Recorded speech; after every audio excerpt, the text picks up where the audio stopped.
There have been times जहाँ पर मुझे ऑप्शन ही नहीं था, बट मुझे एक तरह का रोल करना पड़ रहा है बिकॉज वही ऑप्शन है मेरे पास उस वक्त पे, उस टाइम पे। एक दो साल के लिए एक शो नहीं करना चाहती हूँ every day. That is my personal problem right now.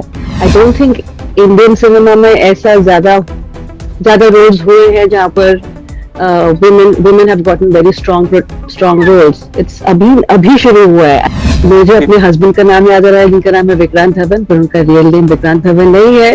उनका जो करियोग्राफ रहा है, उनके डिफरेंट काइंड्स ऑफ रोल्स जो उन्होंने किए हैं मेरे लिए बहुत इंस्पिरेशनल है। सो आई जस्ट फील के वो भी they also learn from understanding the script really well. Hi, my name is Himanshi Chaudhary. You're watching me on Lehre Network. Like, share and subscribe.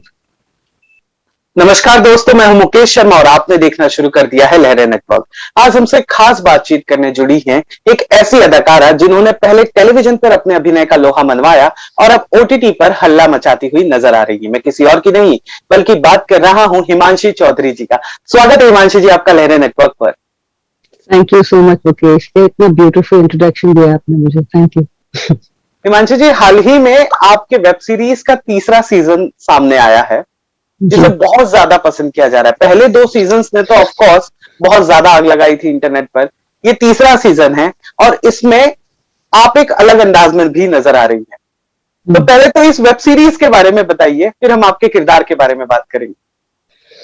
Inside as India का number one नहीं, sorry, first show made by Amazon prime है। हमारा first year था 2016, तब हमारा first season निकला था and now we are on season 3।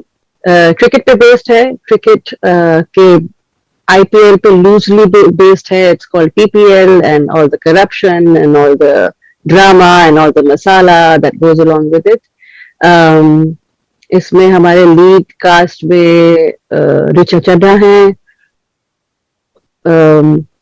मुझे अपने हस्बैंड का नाम याद आ रहा है जिनका नाम है विक्रांत धवन, पर उनका रियल नेम विक्रांत धवन नहीं है।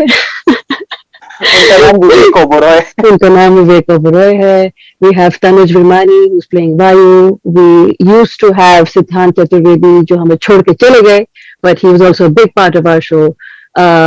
Of course, Shayoni is also a part of the show, and there Amir Bashir who plays Bhai Sahab, the Bhai Sahab.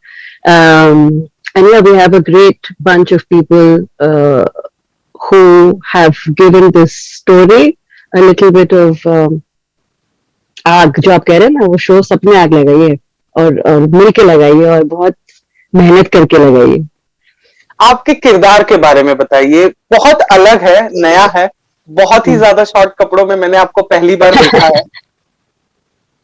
हाँ, ऐसा कुछ प्लान नहीं था मेरा। हुआ क्या कि जब ये शो की कास्टिंग हो रही थी तब हमारे साथ गुरमीत के साथ मैं पहले काम कर, गुरमीत सिंह जिन्होंने मिर्जापुर बनाई है, he was also working on inside edge for the first 2 seasons. So क्योंकि हम एक दूसरे को जानते थे and they had this character in mind, वो मुझे पर्सनली भी फ्रेंड के तौर पे भी जानते हैं, ही न्यू कि I could do this part. So he asked me very sweetly कि रोल करोगी? मैंने कहा क्या काम है? उन्होंने बताया कि 3 दिन का शूट है और विवेक के साथ शूट करना है और बहुत ज्यादा नहीं है, पर लेट्स जस्ट डू इट ना, प्लीज मेरे लिए कर दो। मैंने कहा हाँ ठीक है, मतलब I trusted him and it was basically a leap of faith and I went to shoot and I met Karan and I met the team and Sudha को हमने basically over a couple of years develop किया है।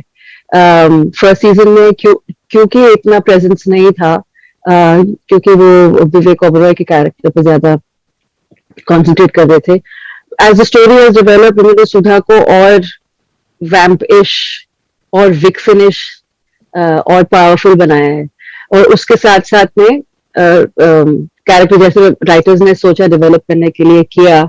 It's been मैंने पहले भी बोला, इससे ज्यादा ग्लैमरस रोल मैंने कभी नहीं किया, इससे ज्यादा स्ट्रेट फॉरवर्ड रोल मैंने कभी नहीं किया, इतना डेयरिंग रोल मैंने कभी नहीं किया, but it just felt natural and comfortable because हमारा जो टीम था उनको लगा था, इवन स्पेशली द राइटर्स, के this is how Sudha should develop and because of my faith in the team Sudha बन गई और मैं बहुत कंफर्टेबली सुधा बन गई। तो ये जैसा आपने बताया कि इतना ज्यादा फ्री और अगर मैं कहूँ बोल्ड, कैरेक्टर आपने निभाया, तो क्या अब आप एज एन एक्टर आपने इस स्कोप को खुला रखा था अपने लिए कि हर बार मैं साड़ी पहनकर हैवी ज्वेलरीज पहनकर वैसे किरदार नहीं करूंगी, जो किरदार इंटरनली मुझे सेटिस्फेक्शन देगा मैं उस किरदार को पकड़ सकती हूँ, कर सकती हूँ? वो मेरा शुरू से ही एम रहा है कि मुझे जो किरदार समझ में आएगा मैं वही करूंगी। देयर हैव बीन टाइम्स जहां पर मुझे ऑप्शन ही नहीं था, बट मुझे एक तरह का रोल करना पड़ रहा है बिकॉज वही ऑप्शन है मेरे पास उस वक्त पे, उस टाइम पे। पर जब ये ऑप्शन मेरे सामने आया, I like I said there was trust, faith and I think right timing कि I could also explore this side, जहां पे मुझे लग रहा है कि मुझे भी थोड़ा सा अपना बाउंड्री पुश करना चाहिए और देखना चाहिए कि how far I can go with it. और अगर मेरे दिमाग में 1% भी डाउट होता तो मैं शायद नहीं करती, but I just felt convinced about it because of the people that I am working with. तो उससे मुझे मेरे लिए फिर वो सेकेंडरी हो जाती है बात, जहाँ प्राइमरी मेरी यही है कि I should be comfortable, I should feel के कैरेक्टर का होने का मतलब है, बेमतलब ही नहीं स्किन शोइंग हो रहा है। चाहे मतलब मेरे हिसाब से ऑफ कोर्स थोड़ा बहुत हुआ है, उससे ज्यादा भी लोग करते हैं and you know that's also absolutely valid, पर मेरे लिए it needs to make more sense कि हाँ ये कैरेक्टर ही ऐसी है और इसका ऐसा ही जाना है और उसका ग्रोथ ही ऐसा है, और फिर then the body becomes secondary, then it's more about the character going forward. Correct, correct. आगे मैं आपके बारे में जब पढ़ रहा था तो मुझे पता चला कि आपने तिग्मांशु धूलिया के साथ भी काम किया है, जी आगे भी शायद कुछ होगा। हाउ वाज योर जी experience to work with him? You know, वो एक अलग तरीके के इंसान हैं, वो अलग चीजें बनाते हैं, उनका जो प्रोडक्ट होता है उसे कंज्यूम भी अलग तरीके की ऑडियंस ही करती है। यू नो, राह जी चलती हुई, गाने, आइटम नंबर्स और गाने, इन सबसे दूर हटके जिस टॉपिक पर अभी हम बात कर रहे हैं, यू नो, स्क्रीन जी शोइंग या जी मुद्दा जी होता है, बिना मुद्दे के वो कोई काम नहीं करते। तो हाउ वाज योर जी। Experience to working with The show was amazing, very easy actually. मैंने पहली बार उनके साथ आउट ऑफ लव में काम किया था, और मेरी मुलाकात उनसे सेट पर ही हुई, उससे पहले हुई ही नहीं। तो जस्ट सीन से 2 मिनट पहले मेरी मुलाकात उनके साथ हुई, and we were doing a big scene with Purab Kohli and Rasika Duggal and Suhas, and थोड़ा इंटरेक्शन था और जल्दी जल्दी में निकल गया, and automatically like there was a chemistry जहाँ पर both of us were, I could understand what Tishu was trying to say and he could understand कि मुझे वो ऐसा बोलेंगे तो मैं ये कर दूंगी और वो वैसा बोलेंगे। और अभी मैंने फिलहाल लास्ट शो उनके साथ किया है सिक्स एस्पेक्ट्स, जो जनवरी में रिलीज होगा on Hotstar, and that was a bigger part for me where I was cast opposite Raghuveer Yadav. So he trusted me to work alongside Raghuveer ji, जो इतने senior है और इतने रिस्पेक्टेड है, and I was very lucky to have that opportunity because of Tishu, because he also trusted and believe in me. उसमें भी उन्होंने मुझे थोड़ा सा नॉटी रोल दिया है, but I guess he also could understand कि मेरा scope is not just one dimensional, it is 4 dimensional, and give him complete it's completely his perception and his vision that he could do that and see that for me, और इसकी वजह से मैं भी वो role कर पाई और मैं रघुवीर सर के साथ काम कर पाई। तो it was a great experience, I had a great time. तो ये जो ऐसे तरह के अब किरदार मिल रहे हैं जो बहुत ज्यादा एक्सप्लोर करने आपको मिल रहा है, जिसका फ्रेम सेट पूरी तरह से नया है, यू नो, पहले जो किरदार होते थे उनका रेफरेंस होता था, अरे ये इसके जैसा करना है, उसके जैसा करना है। ये जो आप कर रहे हो, ये इसका कोई रेफरेंस अवेलेबल नहीं है, तो प्रिपरेशन में आपको कितनी मेहनत लगती है? बहुत अच्छा सवाल पूछा आपने। मेहनत, मेरी मेहनत यही होती है कि मुझे स्टोरी पता होनी चाहिए जरूर। किसी ने भी मतलब मुझे पूरा स्क्रिप्ट हमेशा हाथ में नहीं मिलेगा, but I need to know the synopsis कि जो भी लिख रहे हैं वो स्टोरी, उनके दिमाग में क्या चल रहा था और वो क्या चाहते हैं इससे, and then I will have that discussion with my director on the set कि मैं ये करना चाह रही हूँ, आपको क्या लग रहा है, डज दिस वर्क और डज दिस नॉट वर्क। फिर वही on the spot we try to figure out कि नहीं ये वर्कआउट नहीं कर रहा है या ये कर रहा है, ऐसा करते हैं थोड़ा सा और इसको लाउड करो या कम करो। इंस्पिरेशन फाइंड करना मेरे लिए, I don't think Indian cinema में ऐसा ज्यादा रोल्स हुए हैं जहां पर women have gotten very strong roles. It's अभी शुरू हुआ है, and I'm grateful for it. But I think थोड़ा सा मेरा इंस्पिरेशन आता था वॉचिंग जिन्होंने ऐसे स्ट्रॉन्ग रोल्स किए हैं किसी भी सिनेमा में, चाहे वो हॉलीवुड में हो, चाहे वो स्पेनिश रोल्स हो, चाहे वो डच सिनेमा हो, और मैं काफी देखती हूँ, मुझे सिनेमा में जनरली इंटरेस्ट है. सो जहां पर आई गेस जब आप कोई चीज देखते हो और आपको पसंद आती है तो आप उसमें से कुछ अडॉप्ट कर लेते. अडॉप्ट कर, अब सबकॉन्शियसली, नॉट इवन कॉन्शियसली, और यू ट्राई टू रिमेम्बर कि ये कितना सही लग रहा है. Like for me, like my biggest, like I said, Meryl Streep is one of my biggest idol, but चाहे वो पेनेलोपी क्रूज हो, या फिर वो सलमा हायक हो, या फिर वो शार्लिज थेरॉन हो, उनका जो करियर ग्राफ रहा है, उनके डिफरेंट काइंड्स ऑफ रोल्स जो उन्होंने किए हैं, मेरे लिए बहुत इंस्पिरेशनल है. सो आई जस्ट फील के वो भी, they also learn from understanding the script really well, and that has been the way I also adapt. के just watch the script, read the script, understand what the writer is trying to do, और फिर उसके बाद अपना एक flavour डालने की कोशिश करो, because eventually हम, मतलब अगर मैं नहीं हूँ तो फिर कौन कर रहा है, मैं ही कर रही हूँ, तो मेरा ही वर्जन होगा. मैं ये पूछना चाहता था कि आप टीवी ज्यादा एंजॉय कर रहे थे या ये ओटीटी? मेरे लिए दोनों एंजॉयबल रहे हैं.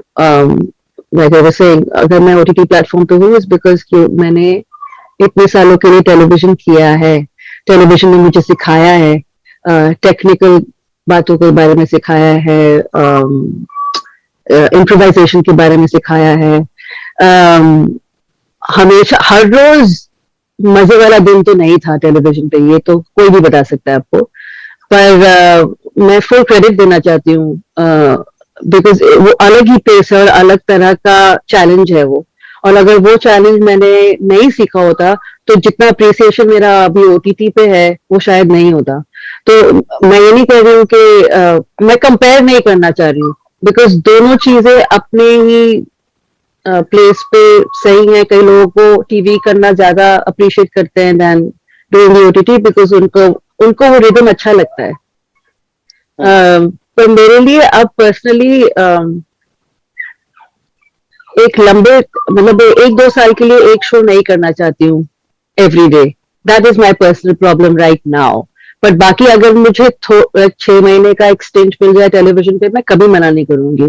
मेरे लिए टीवी अभी भी वही है, क्योंकि अगेन जितना भी मैंने सीखा है टीवी से ही सीखा है.